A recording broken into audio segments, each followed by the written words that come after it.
Hello, मैं हर्षित गुप्ता। आप देख रहे हैं हमारा यूट्यूब चैनल हर्षित फिजिक्स। फिजिक्स के कॉन्सेप्ट्स को सिंपल, इजी और डेप्थ में समझने के लिए हमारे यूट्यूब चैनल हर्षित फिजिक्स को सब्सक्राइब करें और शेयर करें। जिन्हें कुछ इंग्लिश की प्रॉब्लम आ रही हो, मतलब जो लोग हिंदी मीडियम से पढ़ रहे हो, वे डिस्क्रिप्शन में दिए गए नंबर पर व्हाट्सएप से लेक्चर में यूज हुए इंग्लिश के मेन वर्ड्स की हिंदी और हिंदी के नोट्स ले सकते हैं।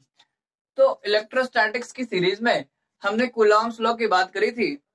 कूलॉम्स लॉ के अकॉर्डिंग कोई भी 2 पॉइंट चार्जेस हो, अगर मान लो Q1 और Q2, ये 2 पॉइंट चार्जेस हैं और एक दूसरे से r डिस्टेंस पर रखे हुए हैं, तो इनके बीच जो फोर्स काम करता है, उनके बीच जो एक इलेक्ट्रिकल फोर्स काम करता है, उसकी वैल्यू जो होती है वो F equal to 1/4 pi epsilon naught K Q1 Q2 upon R square. ये फार्मूला हमारा आया था। ये दो चार्जेस Q1 Q2 और एक दूसरे से अगर r डिस्टेंस पर रखे हुए हैं, तो ये कूलॉम्स लॉ हमारे बड़े काम का। ये कूलॉम्स लॉ हमारे प्रैक्टिकल लाइफ में, डेली लाइफ में यूज होता नहीं है ना। इसकी कुछ लिमिटेशंस है, तो आज हम उन्हीं लिमिटेशंस की बात कर रहे हैं।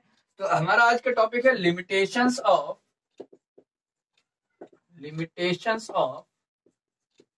Coulomb's law.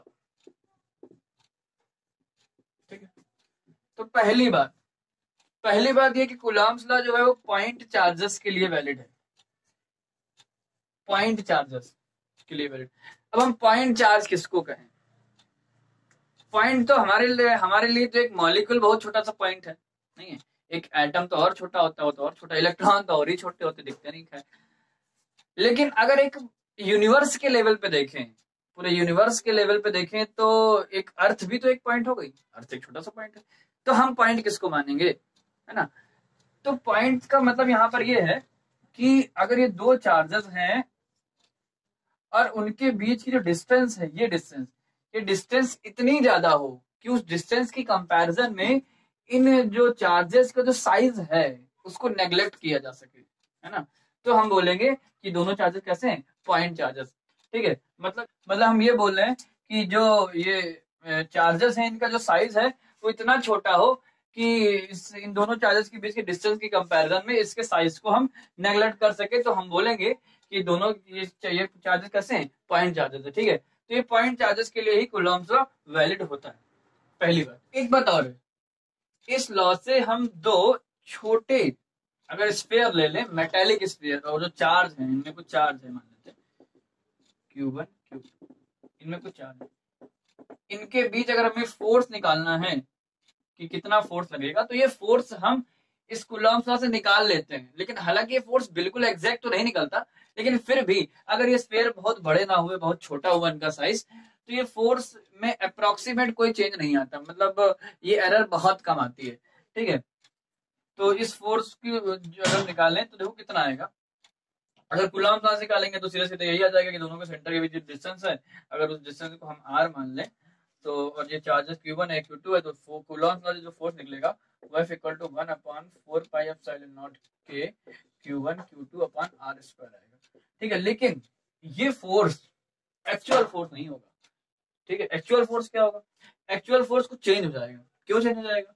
इसलिए हो जाएगा क्योंकि जब ये दोनों स्फीयर को हम पास लाएंगे या थोड़ा दूर भी रखेंगे, तो ये जो इनके बीच प्लस और प्लस है, ये दूर भागेंगे, है ना। इनके बीच रिपल्सन काम करेगा, क्योंकि ये मेटल है और मेटल में चार्ज मूव कर सकता है, तो यहाँ वाला चार्ज जो है वो मूव करके पीछे आ जाएगा और यहाँ वाला चार्ज जो है मूव करके पीछे आ जाएगा। इसलिए इन दोनों चार्जेस की जो एवरेज डिस्टेंस है वो बढ़ जाएगी, और अगर एवरेज डिस्टेंस बढ़ गई और अगर r बढ़ गया, तो जो फोर्स का क्या होगा? फोर्स घट जाएगा।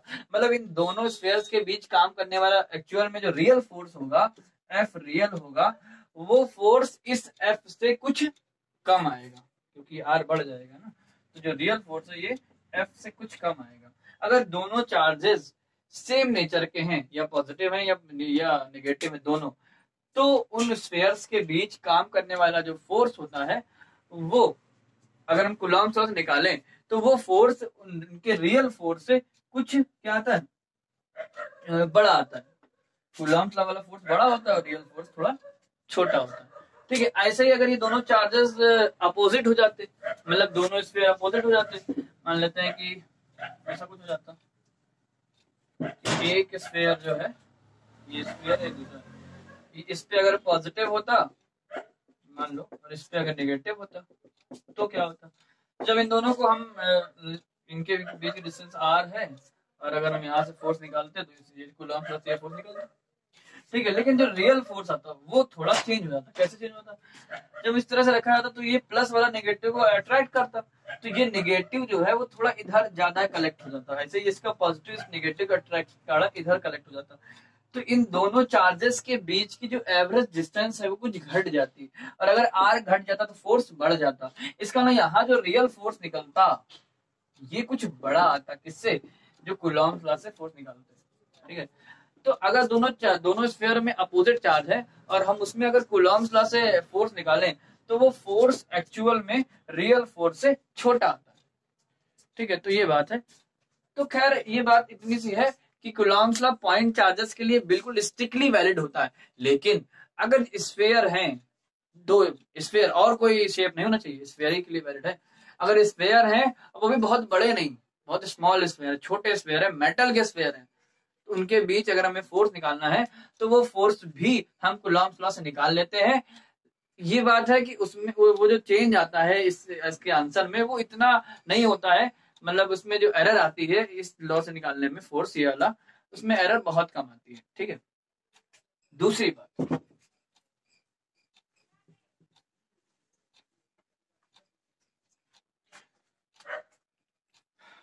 बात, जो कूलम्ब लॉ है वो स्टेशनरी चार्जेस के लिए वैलिड है। स्टेशनरी चार्जेस, स्टेशनरी मतलब रुके, दो चार्जेस स्टेशनरी होने चाहिए, ये बात तो ठीक है, लेकिन एक बात और जो बड़ी जरूरी है, with respect to each other, ये बड़ी जरूरी बात है। मतलब दो चार्जेस को एक दूसरे के रिस्पेक्ट में स्टेशनरी होना चाहिए, तभी ये कूलम्ब लॉ वैलिड होगा। अगर ये कोई चार्ज Q1 है और ये चार्ज Q2 है, अगर ये दोनों चार्ज रुके हुए हैं तब तो वैलिड होगा ही। लेकिन अगर दोनों चार्ज चल पड़े एक ही डायरेक्शन में, मान लेते हैं 5 मीटर की स्पीड से, तो भी ये लॉ वैलिड रहेगा, क्योंकि अगर ये 5 मीटर पर सेकंड की स्पीड से आगे बढ़ेगा और ये भी 5 मीटर पर सेकंड की स्पीड से आगे बढ़ेगा, तो इसके रिस्पेक्ट में स्टेशनरी ही है ना। अगर दोनों की स्पीड सेम है तो एक दूसरे के रिस्पेक्ट में दोनों क्या है, स्टेशनरी है, तो भी ये लॉ वैलिड रहेगा। मतलब ये कहने का कि अगर दो चार्जेस के बीच की डिस्टेंस चेंज ना हो, ठीक है, दो चार्जेस के बीच की डिस्टेंस जो है वो फिक्स रहे, चेंज ना हो, तो हम इस कूलम्ब लॉ को अप्लाई कर सकते हैं, है ना। जैसे एक बात और, जैसे किसी एटम में एक न्यूक्लियस होता है पॉजिटिव और एक इलेक्ट्रॉन होता है, चारों तरफ में रिवॉल्व करता है, तो इस इलेक्ट्रॉन और न्यूक्लियस के बीच की डिस्टेंस हमेशा कांस्टेंट रहती है, इसलिए इलेक्ट्रॉन और न्यूक्लियस के बीच लगने वाला फोर्स भी हम इस कूलम्ब लॉ से निकाल सकते हैं ना। तो इस कूलम्ब लॉ को अप्लाई करने के लिए दोनों चार्जेस स्टेशनरी होना चाहिए, लेकिन ये बात बड़ी जरूरी है कि एक दूसरे के रिस्पेक्ट में, है ना। अगर दोनों एक ही स्पीड से एक ही डायरेक्शन में चलेंगे तो भी वहां पर हम कूलम्ब लॉ लगा सकते हैं। हालांकि उस टाइम दोनों चार्जेस के बीच इलेक्ट्रिकल फोर्स के अलावा एक मैग्नेटिक फोर्स भी काम करने लगेगा, लेकिन हमें उससे कोई मतलब नहीं है। अगर हम इलेक्ट्रिकल फोर्स निकालना चाहें तो हम निकाल सकते हैं, ठीक है। तो ये हमारे कूलम्ब लॉ की लिमिटेशंस हैं, तभी हम कूलम्ब लॉ अप्लाई कर सकते हैं। अब थोड़ा सा बात कर ले इसकी इंपॉर्टेंस क्या है ना। जब प्रैक्टिकल लाइफ में इसका हम यूज नहीं कर सकते तो फिर इसकी इतनी इंपॉर्टेंस क्या है। हमने पहले बताया ये बड़ा इंपॉर्टेंट है, तो क्या इसकी इंपॉर्टेंस है। तो अगला हमारा टॉपिक है इंपॉर्टेंस ऑफ कूलम्ब।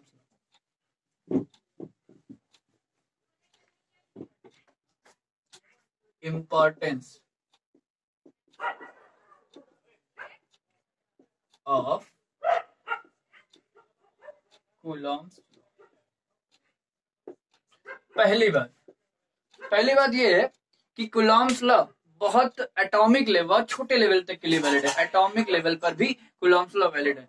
और अगर कूलम्ब लॉ एटॉमिक लेवल पर वैलिड है तो कूलम्ब लॉ से अभी बताया हमने कि इलेक्ट्रॉन और प्रोटॉन के बीच जो फोर्स काम करता है उसको हम निकाल सकते हैं, ठीक है। तो कोई एटम की हम स्टेबिलिटी का पता लगा सकते हैं इस कूलम्ब लॉ से, है ना। जैसे मान लें कोई एटम है, उस एटम में बीच में न्यूक्लियस होता है और इलेक्ट्रॉन रिवॉल्व कर रहा होता है।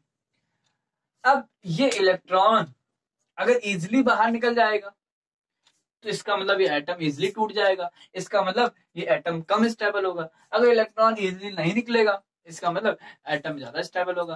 तो इलेक्ट्रॉन निकलेगा कि नहीं निकलेगा ये तो डिपेंड करता है कि इस न्यूक्लियस का फोर्स कितना होगा इस पे, है ना। अगर फोर्स ज्यादा लग रहा होगा इसका मतलब इलेक्ट्रॉन इजिली नहीं निकल पाएगा। तो ये एटम स्टेबल ज्यादा होगा। तो कुल मिला के एटम्स की स्टेबिलिटी को चेक करने के लिए भी इस कूलॉम्स लॉ का बड़ा रोल है, बड़ा इंपॉर्टेंस है। ठीक है, जो एटम, कई सारे एटम रेडियो एक्टिव होते हैं, रेडियो एक्टिव एटम अनस्टेबल होते हैं, है ना, वो उनसे अल्फा बीटा गामा निकलते रहते हैं, तो उनकी स्टेबिलिटी का पता भी इस कूलॉम्स लॉ से लगाया जा सकता है। दूसरी बात ये है कि कूलॉम्स लॉ का सबसे बड़ा यूज तो ये है कि हमने पहले बताया था कि इस पूरी दुनिया हमारी इलेक्ट्रिकल फोर्स से घिरी हुई है ना, हर चीज, जितने मॉलिक्यूल्स हैं और एटम्स हैं, इनके बीच एक इलेक्ट्रिकल फोर्स काम करता है। तो इन फोर्सेस को हम निकाल सकते हैं कूलॉम्स लॉ से, और किस तरह से ये एटम और मॉलिक्यूल्स मिलके सॉलिड बनाते हैं, लिक्विड बनाते हैं, इनके फॉर्मेशंस में जो भी चीजें हमें पता करनी होती है उसको कूलॉम्स लॉ से हम बहुत सारी हमें हेल्प मिलती है, कूलॉम्स लॉ से हम बहुत सारी बातें पता कर पाते हैं। ठीक है, Coulomb's law action reaction law को फॉलो करता है, मतलब जो न्यूटन का लॉ ऑफ एक्शन रिएक्शन है। तीसरी बात ये है, न्यूटन का जो लॉ ऑफ एक्शन रिएक्शन बड़ा फेमस है, law of action reaction. Action क्या होता है कि अगर हम एक्शन करेंगे तो उसका रिएक्शन होगा, है ना। अगर एक बॉडी किसी दूसरी बॉडी पर फोर्स लगाएगी तो दूसरी बॉडी भी उस पर उतना ही और अपोजिट फोर्स लगाएगी, यही होता है लॉ ऑफ एक्शन रिएक्शन। अब ये सुनने में तो बड़ा आसान लगता है, लेकिन प्रैक्टिकल इसको समझने में थोड़ा सा इतना आसान नहीं है। भाई हम ये कह रहे हैं कि एक मान लो कार और एक ट्रक दोनों जाके टकरा गए, तो हम ये बोल रहे हैं कि जितना फोर्स कार ने ट्रक पे लगाया उतना ही फोर्स ट्रक ने भी कार पे लगाया। तो ऐसा है, ट्रक की हालत देखो, कार की हालत देखो, है ना। हम ये बोल रहे हैं कि एक 10 किलोग्राम की कोई बॉडी है मान लो, और एक 1 किलोग्राम की बॉडी है, दोनों एक दूसरे से टकरा गई, तो जितना फोर्स 10 किलोग्राम वाले ने 1 किलोग्राम पे लगाया उतना ही फोर्स 1 किलोग्राम वाले ने 10 किलोग्राम पे लगाया। हाँ, ये बात बिल्कुल सही है। एक्चुअली होता क्या है कि फोर्स दोनों बराबर ही लगते हैं। अब कोई कहते हैं कि अरे 1 किलोग्राम तो बहुत दूर भागेगा, बहुत तेजी से भागेगा, और 10 किलोग्राम धीमे भागेगा। तो इसका रीजन बड़ा सिंपल सा है कि फोर्स दोनों बराबर लगता है, लेकिन बात ये कि F बराबर ma से अगर हम देखें तो F बराबर ma से फोर्स दोनों में इक्वल होता है, लेकिन जिसका मास ज्यादा होगा उसका एक्सीलरेशन कम हो जाएगा, है ना। तो जिसका मास ज्यादा होता है वो धीमे चलता है, और जिसका मास कम होता है वो तेज चलता है, इसलिए ये वाला धीमे चलेगा, ये वाला तेज चलेगा, हालांकि दोनों में फोर्स बराबर लगा। ठीक है, वही बात उसमें भी है कार और ट्रक वाले में, है ना। कार और ट्रक, जितना फोर्स कार ने ट्रक पे लगाया उतना ही फोर्स ट्रक ने भी कार पे लगा दिया। ठीक है, लेकिन बस ये बात अलग है, कार का एक्सीलरेशन कितना होगा और ट्रक का एक्सीलरेशन क्या होगा, है ना, वो डिपेंड करता है उसके मास पे, किसका मास ज्यादा है किसका मास कम है। जैसे तुम्हारे गाल में किसी ने कोई तमाचा मारा, तो उसके हाथ ने तुम्हारे गाल में जितना फोर्स लगाया, तुम्हारे गाल ने भी उसके हाथ उतना ही फोर्स लगा दिया, दोबारा लड़ाई करने की जरूरत नहीं है बिल्कुल भी, है ना। तो लेकिन अब तो ऐसे कहाँ होता है। हाँ, ये बात सही है, फोर्स दोनों बराबर होते हैं, बस ये बात है कि गाल की स्किन थोड़ा सॉफ्ट होती है और हार्ड, जो हाथ की स्किन है वो हार्ड होती है, इसलिए लगता जो है वो गाल में ज्यादा है ना? लेकिन फोर्स दोनों बराबर है, जितना फोर्स हाथ ने गाल पे लगाया उतना ही फोर्स गाल ने भी हाथ पे लगाया। तो खैर ये सब तो थोड़ा सा बता रहे थे इसके एक्शन रिएक्शन के बारे में। तुम ये बताना है कूलॉम्स लॉ इस एक्शन रिएक्शन को फॉलो करता है, मतलब ये कि दो चार्जेस एक दूसरे पर अगर फोर्स लगा रहे हैं तो एक चार्ज जितना फोर्स दूसरे पर लगाएगा दूसरा चार्ज भी उतने पर पहले पर उतना ही फोर्स लगाएगा। जैसे मान लेते हैं ये चार्ज Q1 है, ये चार्ज Q2 है। ठीक है, अब हम कहते हैं मान लो Q1 की वैल्यू बड़ी है Q2 से। ठीक है, फॉर एग्जाम्पल मान लो दोनों पॉजिटिव है, तो ये इसको रेपल करेगा, ये इसको रेपल करेगा, है ना। अब कोई कहते हैं कि ये ज्यादा फोर्स लगाएगा, ये कम फोर्स लगाएगा, ऐसा नहीं है, ये दोनों फोर्स बराबर लगेंगे, जितना फोर्स Q1 पे लगेगा उतना ही फोर्स Q2 पे लगेगा। ठीक है, जितना फोर्स Q1 Q2 पे लगाएगा उतना ही फोर्स Q2 Q1 पे लगाएगा। हाँ, ये बात अलग है कि अगर Q1 वाला हाँ, ये बात अलग है कि अगर Q1 बड़ा है तो ये स्पीड इसकी ज्यादा हो सकती है ना, इसकी स्पीड कम हो सकती है, लेकिन दोनों का फोर्स बराबर होता है। तो अगर हम फॉर एग्जाम्पल के लिए कहें कि तो मान लेते हैं दो चार्ज हैं Q1 और Q2। फॉर एग्जाम्पल इसकी वैल्यू जो है वो मान ले 1 कूलम है और ये 3 कूलम है। अब 1 कूलम वाला चार्ज 3 कूलम पर फोर्स लगाएगा और 3 कूलम वाला 1 कूलम पर फोर्स लगाएगा। इसका ये मतलब नहीं कि ये वाला फोर्स ज्यादा होगा, ये वाला फोर्स कम होगा। ये चार्ज ज्यादा है तो इसका मतलब ये नहीं कि इसका इस पर लगने वाला फोर्स ज्यादा होगा, या ये चार्ज कम है तो ये नहीं कि इस पर लगने वाला फोर्स कम होगा। ये फोर्स दोनों इक्वल होंगे, मतलब जितना फोर्स Q1 पे लगेगा उतना ही फोर्स Q2 पे लगेगा। अगर कोई कहे कि Q1 और Q2 पे लगने वाले फोर्स का रेशियो अनुपात कितना है तो 1:1 ही होगा, ना कि 3:1 होगा। ये नहीं होगा कोई सोचे कि अरे इस पर ये चार्ज 3 गुना है तो इस पर फोर्स भी 3 गुना होगा, ऐसा नहीं है। यही तो है लॉ ऑफ एक्शन रिएक्शन, कि जितना फोर्स Q1 चार्ज Q2 पे लगाएगा उतना ही फोर्स Q2 चार्ज भी Q2 पे लगाएगा, उतना ही फोर्स Q2 चार्ज भी Q1 पे लगाएगा।